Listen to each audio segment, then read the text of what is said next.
का जो अधिकार है, मौलिक अधिकार है, संवैधानिक अधिकार है, उस पर हमला नहीं होना चाहिए। चूँकि देश मज़दूर अपनी लड़ाई स्वयं तय करेंगे। पुराने भी जो उनके हित में कानून नियम थे, उनमें भी बदलाव किया जा रहा है। कि ऐसे लफबाजी झाड़ने वाली सरकार को भी हम गद्दी से उतारेंगे है मोदी जी को परास्त करके यानी वो उनको मटिया मेट करके ही दम लेंगे। खाता ना वही जो मालिक कहे वो सही। कॉर्पोरेट घरानों को पूरी तरह से लाभ कमाने की छूट दे रहे हैं। मोदी सरकार के मजदूर विरोधी देश विरोधी नीतियों के खिलाफ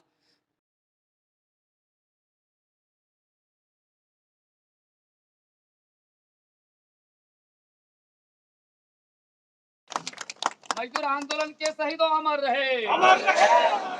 मजदूर आंदोलन के शहीदों अमर रहे, अमर रहे। मजदूर आंदोलन के शहीदों को लाल सलाम, लाल सलाम। मजदूर आंदोलन के शहीदों अमर रहे, अमर रहे। और मान सम्मान रोजगार और बेहतर मजदूरी की गारंटी के लिए संघर्ष तेज करो, तेज करो, तेज करो। निर्माण मजदूर यूनियन जिंदाबाद, जिंदाबाद। मजदूरों की ताकत को मजबूत करने में अपने जिंदगी का अहम समय दिया है। पांचवा जो राज्य सम्मेलन हम लोग कर रहे हैं, खास करके निर्माण सेक्टर के मजदूर जो भवन का निर्माण, बड़े बड़े मॉल, सड़क, ये तमाम चीज़ों का निर्माण करते हैं। आज हम लोग देख रहे हैं कि जिस तरह से अभी बालू का उठाव, पर्यावरण सुरक्षा की आड़ में बालू का उठाव बंद कर दिया गया है नदियों से, जिसके चलते मजदूरों के सामने एक भयावह संकट रोजगार का खड़ा हो गया है। बरसात के दिनों में निर्माण का काम यूं ही बंद होते हैं। तो अब ये हालत है कि खास करके अभी के समय में निर्माण मजदूरों की जीविका कैसे चलेगी, इसको लेकर के हम लोग गंभीर चर्चा कर रहे हैं। साथ ही साथ वो श्रम कानून जो लागू किया गया है, सरकार श्रम कोड जो लागू किया गया है, श्रम कानून को ख़त्म करके, तो इसको लेकर के भी हम लोग योजना बना रहे हैं कि ये पुराने ज़माने में जो कहावत थी, खाता ना वही जो मालिक कहे वो सही, वो पुराने दौर में यानी श्रम कोड ला करके मजदूरों को गुलामों की फ़ौज खड़ा करना चाहते हैं। तो हम गुलाम की फ़ौज नहीं है, हम आज़ाद भारत के नागरिक हैं और हम इस आज़ाद भारत में अपनी मेहनत से यानी देश को सींचते हैं, अपने खून पसीने से। फैक्ट्रियाँ, कल कारखाना, खदान सब हमारी मेहनत से चलती है और हम तय करते हैं कि हम जो है यानी हमारे जो काम का जो पूरा हिस्सेदारी है, लाभ है, उसका अधिकार हमको मिले। और जिस तरह से सरकार नए तरह की पॉलिसी और नीतियाँ बना करके अपने बड़े कॉरपोरेट घरानों को पूरी तरह से लाभ कमाने की छूट दे रहे हैं। मजदूरों के ऊपर में टैक्स की बोझ है, महंगाई बढ़ा हुआ है, तमाम तरह की परेशानियाँ बढ़ी हुई हैं। तो इसके खिलाफ जो है आज हम लोग इस 5वें राज्य सम्मेलन में वो एक तरह से लंबी लड़ाई की एक आगाज करेंगे। कोड आया है, उसमें क्या-क्या नुकसानों का देखिए, श्रम कोड जो है, आप देख लीजिए कि श्रम कानून जो था, तो उस श्रम कानून में था कि अगर 8 न्यूनतम मजदूरी का कानून, 8 घंटे से काम करेंगे तो उसके लिए ओटी का कानून, उसके लिए साल में 1 महीने का जो है ना बोनस का कानून, सामाजिक सुरक्षा, अगर बूढ़े हो जाते हैं तो उसके लिए पेंशन का गारंटी। तो ये तमाम तरह के जो कानून है, सरकार उसको जो है ख़त्म कर दी और वो तय कर रही है कि प्राइवेट एजेंसियों को दिया जाएगा। जहाँ मजदूर ज़िंदगी भर काम करेंगे, वो कंपनियाँ उसके लिए जवाबदेही होगी। तो ये कंपनी राज पूरे देश के अंदर में थोपने की तैयारी चल रही है और कंपनी राज के खिलाफ पूरे देश के मजदूर वर्ग यानी संघर्ष में हैं। हम आने वाला जो अगस्त महीना होगा, अंग्रेजों भारत छोड़ो, तो ये 9 अगस्त को पूरे देश में मोदी सरकार के मजदूर विरोधी देश विरोधी नीतियों के खिलाफ पूरा यानी कंपनियों के दलाल यानी भारत छोड़ो नारे के साथ में मजदूर पड़ाव होगा। और इससे भी बात नहीं बनेगी तो आने वाले दिनों में हम लोग पूरे देशव्यापी आंदोलन की दिशा में पहल करेंगे। जितने भी देश के केंद्रीय ट्रेड यूनियन है, इस दिशा में हम लोगों ने कदम बढ़ाया है और आने वाला दिन में जो सरकार मजदूरों के लिए काम नहीं कर सकती है, जो गरीबों और तमाम ऐसे दबे कुचलों के लिए काम नहीं कर सकती है, तो तय सी बात है कि ऐसे लफबाजी झाड़ने वाली सरकार को भी हम गद्दी से उतारेंगे। 2024 में मजदूरों की यह दिशा तय करने के सवाल पर ही आज का सम्मेलन तय है। 24 में मजदूर किधर रहेंगे, मोदी के साथ या फिर? देखिए, हम लोग तो आपको बता दे रहे हैं कि 2024 जो है, जो मजदूर और किसान, ये 2 तबका ऐसे हैं जिनके खिलाफ सरकार ने काम किया है। उनकी नीतियों के खिलाफ मजदूरों का विरोध है और तय बात है कि आने वाले दिनों में मजदूर यानी कंपनी के साथ नहीं, मजदूर और कंपनी के बीच में 36 का रिश्ता हमेशा रहा है और जो कंपनी के साथ है मजदूर ठीक उसके खिलाफ होंगे।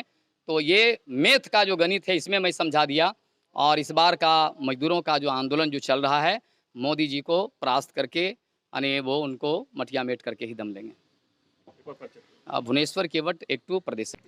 आज मजदूर का 5वां राज्य सम्मेलन है, तो क्या कहेंगे? बिल्कुल झारखंड निर्माण मजदूरों का सम्मेलन हो रहा है।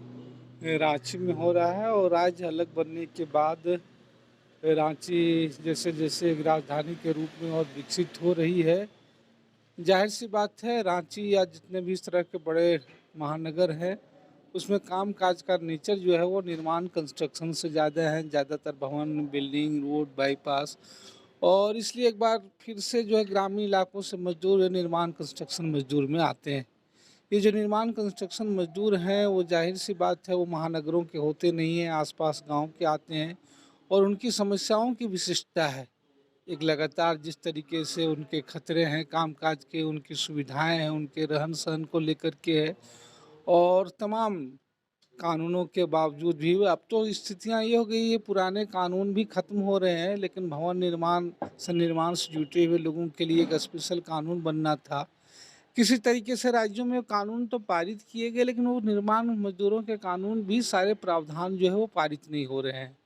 और मुझे लग रहा है कि अलग से राज्यों में खास करके जो बड़े बड़े महानगरों में है निर्माण मजदूरों से संबंधित जो सवाल हैं, समस्याएं हैं, उसको चिन्हित किया जाना चाहिए और उसको हल करने के लिए अलग से विशेष उपाय किए जाने चाहिए। लेबर कानून खत्म करके लेबर कोड ला रहा है, इस पर क्या कहें? जाहिर सी बात है कि हमने कहा ही पहली बात है कि लगातार आज़ादी के 75 वर्ष का मतलब ही यही है कि ये 75 वर्ष में हमारी सारी जितनी अमृत परंपराएं बेहतर थी उनको वो ख़त्म कर रहे हैं। वो चाहे मजदूरों के हित में हो, किसानों के हित में हो, बल्कि इन 75 सालों के बाद और कई मजदूरों के अलग अलग सेक्टर के कई विशिष्टताएं जन्मी हैं।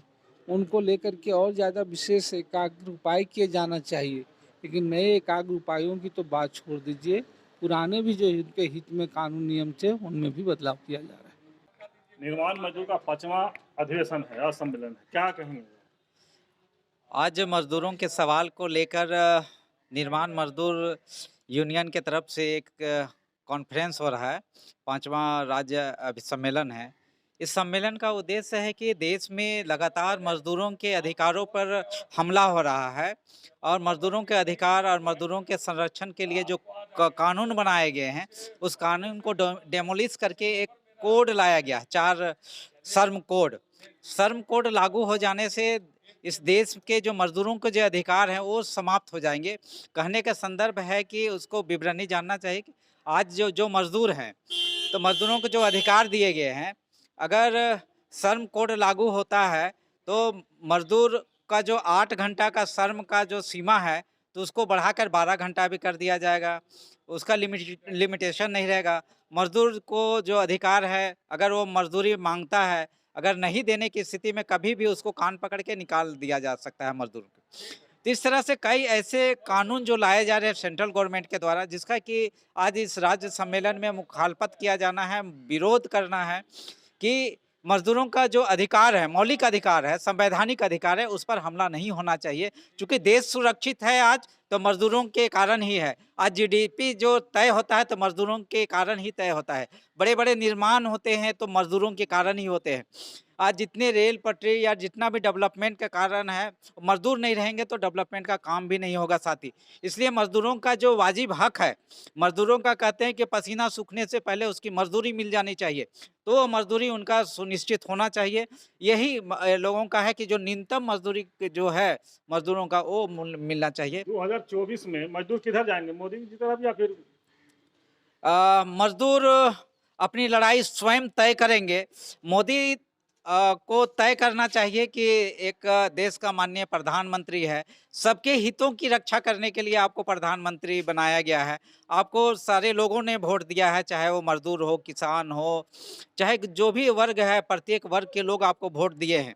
तो मजदूर वर्ग को भी, ये मोदी प्रधानमंत्री को भी ये समझना चाहिए कि जो मौलिक अधिकार होना चाहिए मजदूरों का, जो समाज का सबसे निचला तबका का आदमी है और सबसे अहम उसका रोल है, तो उसके भावनाओं का कदर होना चाहिए, उनकी मजदूरी का ख्याल होना चाहिए, क्योंकि उनके भी बाल बच्चे अच्छे से पढ़े लिखे, उनको भी स्वास्थ्य संबंधी सुविधाएं मिले, सभी प्रकार के फैसिलिटी मिलना चाहिए एक एक मजदूर को।